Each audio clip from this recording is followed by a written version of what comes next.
Some games give you amazing worlds, some give you unforgettable stories, but every once in a while, you play a game where the main character completely steals the experience, and honestly, that's exactly what this list is about. These are the games where the female protagonist isn't just there for the story, she is the reason the journey feels so powerful, emotional, intense, or straight up unforgettable. From brutal survival moments to emotional character arcs and crazy action scenes, these games stay in your head long after the credits roll. And trust me, a few of these surprised me way more than I expected. So in today's video, we're going through some of the best games with female protagonists that every gamer seriously needs to play at least once. Some of these are huge masterpieces everyone knows, while others feel like hidden gems that deserve way more attention. And the best part is that every game on this list feels completely different, so you're getting a mix of emotions, gameplay styles, and unforgettable moments all in one video. The first time I played The Last of Us Part 2, I honestly wasn't ready for how emotionally heavy it would get.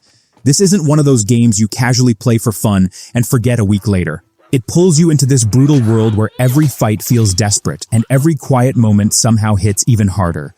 Playing as Ellie feels raw because you can actually feel her anger, pain, and obsession slowly taking over during the journey. There were moments where I'd just stop moving for a few seconds and look around because the atmosphere felt so real and uncomfortable in the best way possible.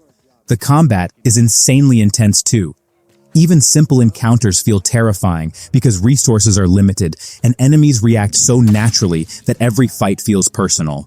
But what really makes this game unforgettable is how it constantly messes with your emotions. One minute you feel powerful, and the next you're questioning everything you just did. It's the kind of experience that stays in your head long after the game ends, and honestly, very few games manage to do that.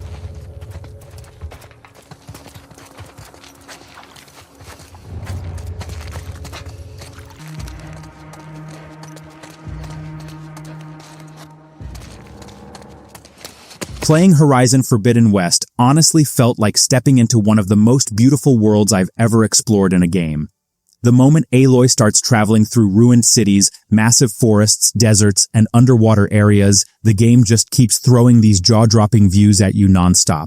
But what made me love it even more was Aloy herself, because she never feels like some overpowered superhero. She feels human. She's smart, determined, and constantly carrying the pressure of saving a world that's already falling apart. And somehow, that makes her journey feel personal. The combat is also insanely satisfying once you start learning how to take down those giant machine creatures piece by piece. Every fight feels tactical instead of just button mashing, especially when a machine way bigger than you suddenly charges straight at your face. But even with all the action, the game still has these quiet moments where you're just riding through the world, listening to the soundtrack, and getting completely lost in the atmosphere. It's one of those games where you start playing for the story, but stay, because the world feels impossible to leave.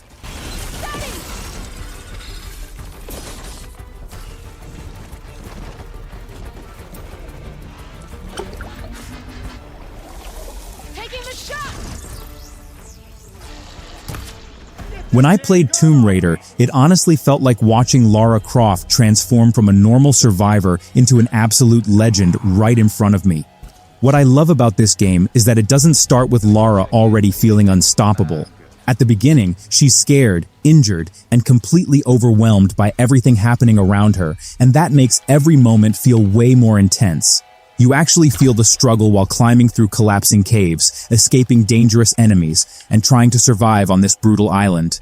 And because of that, every small victory feels earned. The action gets crazy later on, but the game still keeps that survival feeling alive the whole time. There were moments where I genuinely felt nervous, sneaking through enemy camps with barely any ammo left. But then the next minute, the game throws you into these massive cinematic moments that make you feel unstoppable. Lara's journey is honestly what makes the whole experience so memorable, because you slowly watch her become stronger, more confident, and willing to do whatever it takes to survive. By the end, it genuinely feels like you went through that journey with her, instead of just controlling a character on screen.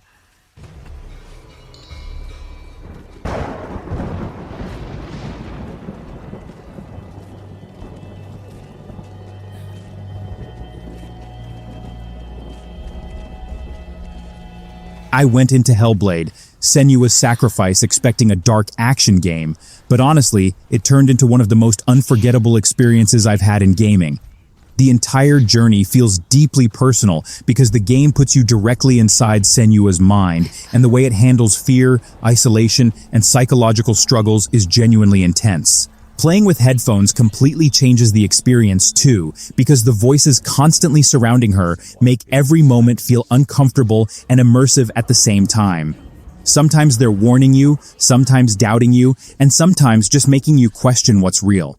It creates this feeling that you're never truly safe, even during quiet moments. The world itself feels hauntingly beautiful with foggy landscapes, creepy ruins, and an atmosphere that never lets you relax for too long. But what really stayed with me was Senua herself, because despite everything she's going through, she keeps moving forward no matter how broken the journey becomes.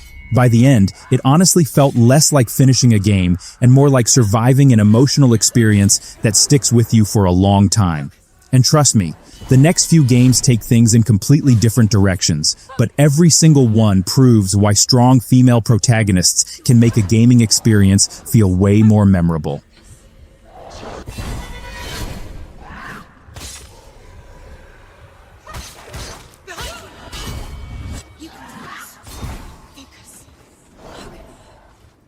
A Plague Tale. Requiem is one of those games that slowly pulls you into its world until you completely forget you're even playing something.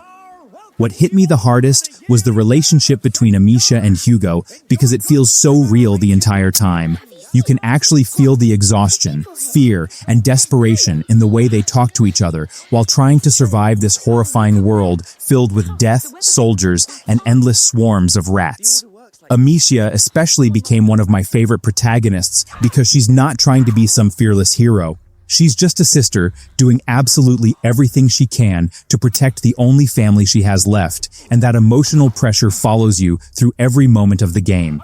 The atmosphere is incredible too, because the world somehow feels beautiful and terrifying at the same time. One second you're walking through peaceful villages and stunning landscapes, and the next everything turns into chaos and panic. And honestly, some scenes in this game genuinely left me speechless because of how emotional and brutal they became. By the end, it felt less like an adventure and more like a heartbreaking journey you experience alongside the characters.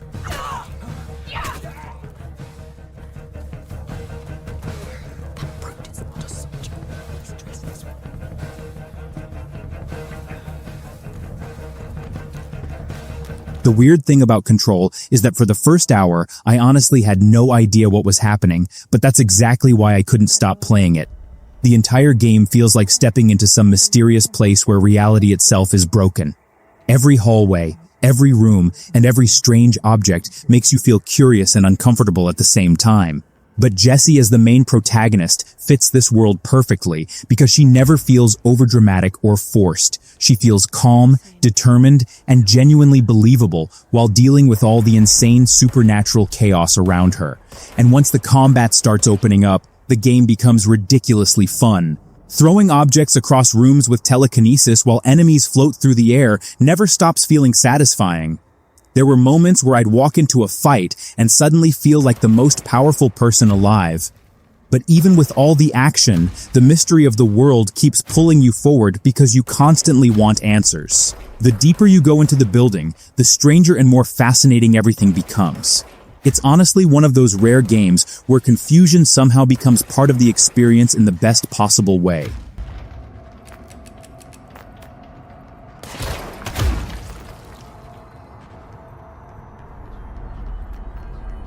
The first few hours of Nier Automata already feel special, but the deeper you get into the story, the more the game completely changes your perspective on everything. At first, it feels like this stylish action game with fast combat, amazing music, and cool android characters fighting machines. But then, the emotional side of the story slowly starts hitting harder and harder until you realize this game is asking some genuinely deep questions about life, purpose, and what it even means to exist. Playing as 2B feels fascinating because she looks calm and emotionless on the surface, but underneath that, there's clearly so much pain and conflict building over time. And honestly, the soundtrack deserves a huge shout-out because some moments became unforgettable purely because of the music playing in the background. There were scenes where I just sat there quietly after everything ended because the game leaves this strange emotional weight on you. And the craziest part is that every time you think you understand the story, the game reveals something that changes everything again. It's not just a game you play once and forget. It's one of those experiences that keeps living in your head long after the credits roll. And somehow, we still haven't reached the craziest entries on this list yet because the next games take emotional storytelling and unforgettable protagonists to a whole new level.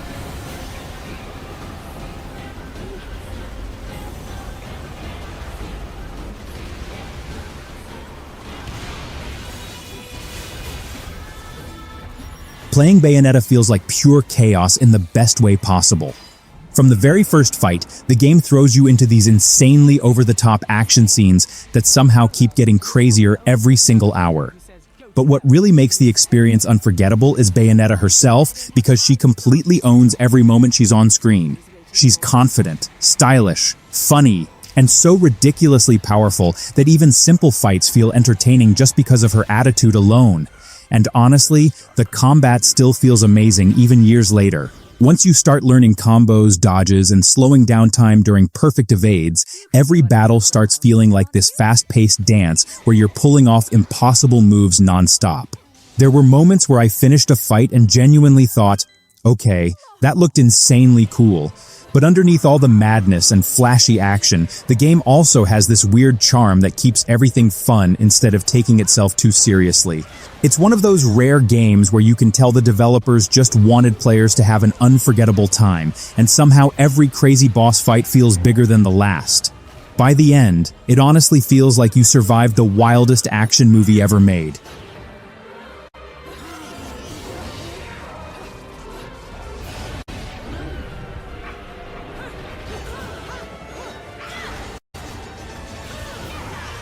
Mirror's Edge felt completely different from almost every other game I had played when I first tried it. Instead of throwing you into non-stop explosions or massive battles, the game makes movement itself feel exciting. Running across rooftops as Faith while the city stretches around you creates this incredible feeling of speed and freedom that's honestly hard to explain until you experience it yourself. The first-person parkour feels so smooth that after a while, you stop thinking about the controls and just flow through the environment naturally. And when everything clicks together during a chase scene, it feels amazing. But what I really loved was the atmosphere, because the world has this clean, quiet style that somehow feels peaceful and tense at the same time. Faith also works perfectly as the protagonist because she's not loud or overly dramatic. She feels focused, determined, and believable in a world where every mistake could get her caught. There were moments where I barely escaped a chase and genuinely felt my heart racing afterward. Even today, the game still feels unique because very few games capture that same feeling of momentum, freedom, and immersion the way Mirror's Edge does.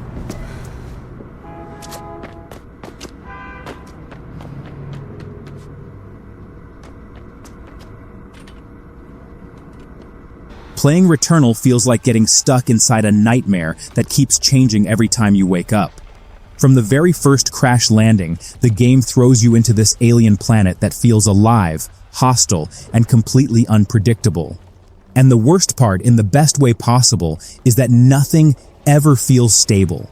Every run is different, every death sends you back, and you slowly start learning that survival is the only real goal here. Celine as a protagonist really carries the whole experience because she feels isolated in a way that's hard to describe. You can hear it in her voice, see it in her reactions, and feel it every time the world resets again. The combat is insanely fast too. 1 second you're dodging bullets flying everywhere, and the next you're trying to understand what new weapon or ability might actually save your run. But what really sticks with me is how the story slowly pieces itself together in fragments. You don't get everything at once. You earn it through repetition, failure, and persistence. It's frustrating at times, but in a way that keeps pulling you back in instead of pushing you away. And that's what makes Returnal so memorable. It doesn't just test your skills, it messes with your patience, your focus, and honestly your emotions too.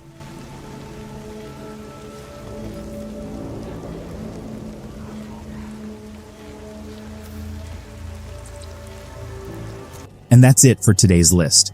These games show just how powerful female protagonists can be when they're written with depth and placed inside worlds that actually challenge them. Now I want to hear from you. Which one of these games hit you the hardest, or is there another game with a female lead that deserves to be on this list? Drop it in the comments because I might feature your pick in the next video.